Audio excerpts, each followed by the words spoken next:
Hi everyone, it's Miss Cosgrove from KA in kindergarten, and I'm here to introduce our kindergarten families to our STAR testing. This is a test that we do every single month to gauge where our students are so that we can help them if they are falling behind a little bit or need some further assistance in any sort of subject. So today I am going to show you how to log on to STAR testing through Renaissance, and you can access this link either through the Dojo message that you have gotten from your kindergarten teacher or from this Seesaw activity on the next page. So when you click that link, it will take you to Renaissance, and you're going to click I'm a student. And once you click I'm a student, it will load and open up the login page for you. So this is where you're going to be typing in your student's login.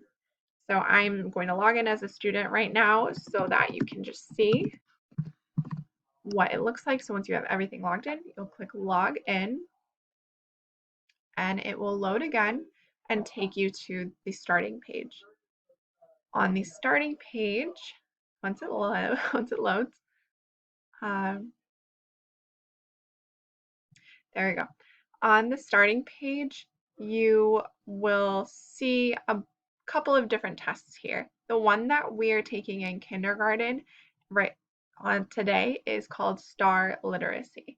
So you will click STAR Literacy, and this test is very straightforward. It is going to have questions like shapes and numbers and colors.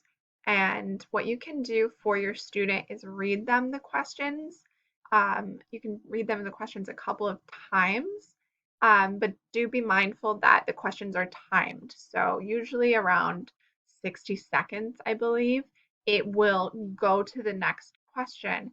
So you want to make sure that you're able to complete those questions with enough time to keep going because you don't want that to affect your score.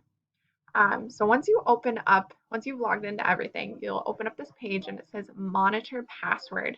I'm going to give you that right now. It's admin in all lowercase. So ADMIN. You'll type that in and then you'll click start. I'm not going to click start right now because I don't want this student's test to be affected. I want her to have the full amount of time that she needs for it. So that is pretty much it. It's very straightforward. If you need to pause at all, in the top corner, you'll be able to stop the test and then you'll be able to pause it. The only thing is that once you come back to the test, say if you had to go to the bathroom or something, you just have to type in this monitor password again, and that is admin in all lowercase letters. So if you have any questions, please feel free to reach out to us during office hours or through Dojo. And I hope you all have a great Wednesday.